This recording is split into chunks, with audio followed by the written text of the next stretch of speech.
अब हम लोग अगले सेल ऑर्गेनल के बारे में जानेंगे, गोल्गी अपैरेटस के बारे में।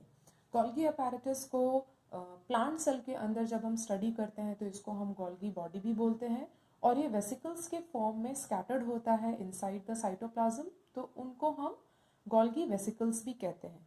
तो सबसे पहले हम ये जानेंगे कि गोल्गी अपैरेटस का नाम गोल्गी अपैरेटस क्यों पड़ा। एक साइंटिस्ट थे जिनका नाम कैमिलो गोल्गी था। इन्होंने ही गोल्गी को सबसे पहले आइडेंटिफाई किया, डिस्कवर किया हम कह सकते हैं, और इसलिए इन साइंटिस्ट के नाम पर ही गोल्गी अपैरेटस का नाम रखा गया। अब हम ये जान लेते हैं कि गोल्गी अपैरेटस आखिर है क्या।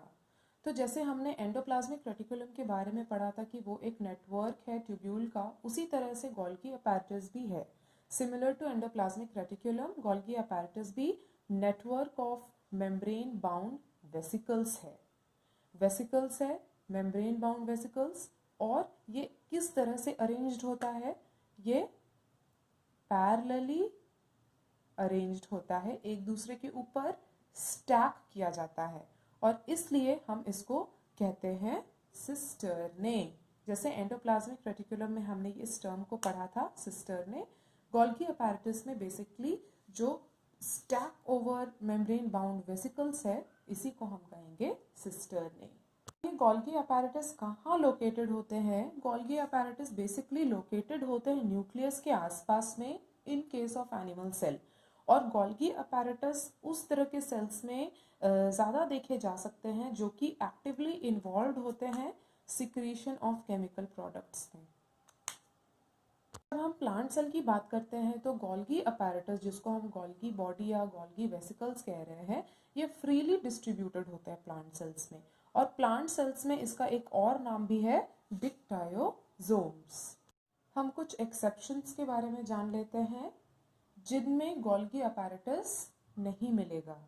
ऐसे सेल्स जिसमें गोल्गी अपैरेटस नहीं पाए जाते हैं तो उनमें से कुछ हैं sperm cells of bryophytes and pteridophytes, इनमें गोल्गी अपैरेटस नहीं होगा। स्पर्म सेल्स ऑफ एनिमल्स, इसमें भी गोल्गी अपैरेटस नहीं होता। एनिमल्स के आरबीसीज में cells of some fungi and prokaryotes, ये कुछ इम्पॉर्टेंट एक्सेप्शंस है जो हमें याद रखने हैं जिनमें गोल्गी अपैरेटस नहीं होता है। जब हम गोल्गी अपैरेटस के स्ट्रक्चर की बात करते हैं तो गोल्गी अपैरेटस के स्ट्रक्चर में 3 मेन कंपोनेंट्स देखे जाएंगे। उसमें से सबसे पहला है सिस्टर्ने। तो सबसे पहले हम सिस्टर्ने क्या है इसके बारे में जान लेते हैं। Cisternae basically fluid filled sac like structure होता है। जैसा कि मैंने एक सिंपल सा डायग्राम बनाया है, कुछ इस तरह का सैक लाइक स्ट्रक्चर होगा, और ये पाइल करेगा एक दूसरे के ऊपर। जैसे हम बुक्स को एक दूसरे के ऊपर रखते हैं, उसी तरह से ये ट्यूब्यूल्स, ये स्ट्रक्चर्स एक दूसरे के ऊपर पाइल्ड अप होते हैं पैरेलल टू ईच अदर। और ये कैसे अरेंज्ड होंगे, जैसे कि मैंने पहले ही बताया कि ये न्यूक्लियस के आसपास में होते हैं। तो सपोज कि ये न्यूक्लियस है, तो ये इसके चारों ओर मतलब कंसेंट्रिक रिंग्स बनाएंगे न्यूक्लियस के आसपास। तो ये कॉन्सेंट्रिक फैशन में न्यूक्लियस के आसपास अरेंज्ड होते हैं। अब यहाँ पर हम बात कर रहे हैं कि सिस्टर्ने में 2 स्टेजेस हैं।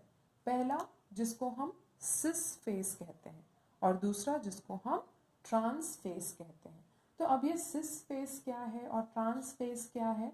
सिस फेस को हम कहेंगे कि ये जब फॉर्मिंग फेस, मतलब जैसे कि एक सीड को जब हम सो करते हैं तो वो जर्मिनेट करता है और स्प्राउट आउट करता है ग्रोथ स्टेज में, यंग स्टेज में जब रहता है, तो यहाँ पर भी जो सिस फेस है ये यंग स्टेज है, और ट्रांस फेस ये मैच्योरिंग फेस है, जो कि अब ये मैच्योर हो गया, बड़ा हो गया।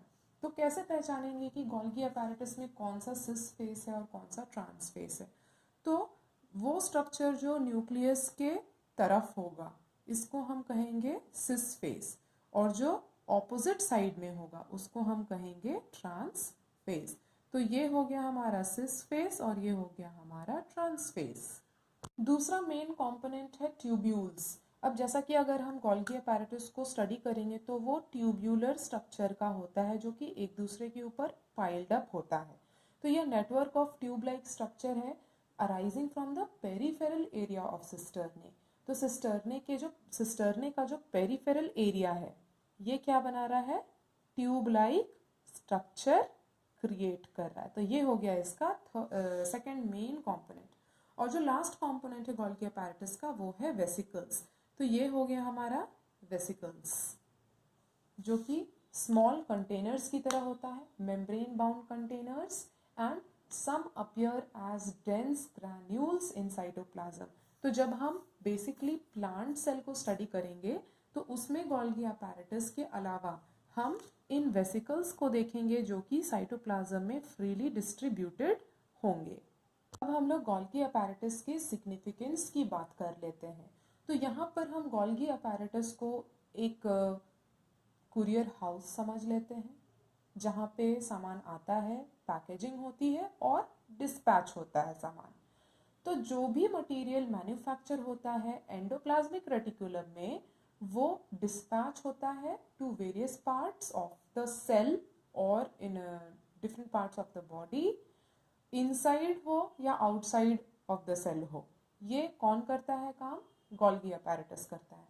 तो बेसिकली हम क्या बोल रहे हैं कि गोल्गी अपैरेटस क्या है, पैकेजिंग हाउस है, जहाँ पे जो भी चीज़ें एंडोप्लाज्मिक रेटिकुलम के अंदर तैयार होंगी या सेल के अंदर तैयार होंगी, वो गोल्गी अपैरेटस ही जिम्मेदारी लेगा कि उसको सेल के अंदर या सेल के बाहर भेजना है। तो यहाँ पर हम कैसे समझेंगे इसको, सपोज कि ये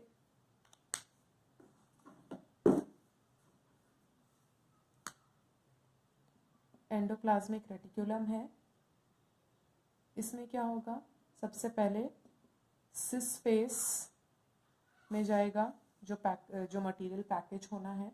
सिस फेस से होते हुए वो सिस्टर्ने में जाएगा, और जो मेन मॉडिफिकेशन होना है मटेरियल का, जो रिक्वायर्ड मॉडिफिकेशन है, वो इस सिस्टर्ने में ही होगा, मॉडिफिकेशन।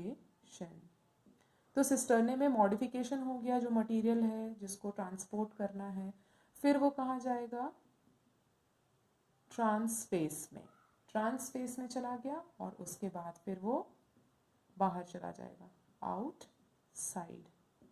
तो ये हो गया तरीका जिसको हम ऐसे ही समझ सकते हैं फ्लो चार्ट बनाकर कि कैसे मटेरियल की मॉडिफिकेशन होगी।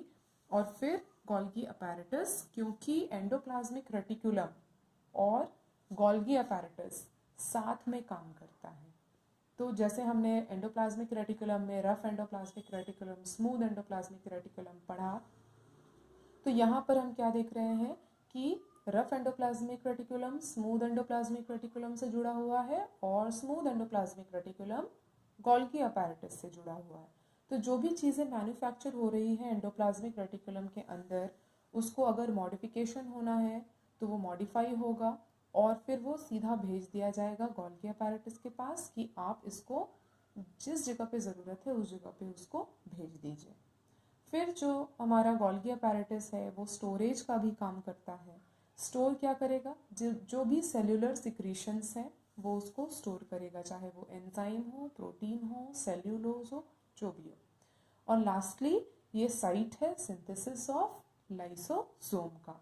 तो लाइसोसोम क्या है इसके बारे में भी हम आगे आगे पढ़ेंगे।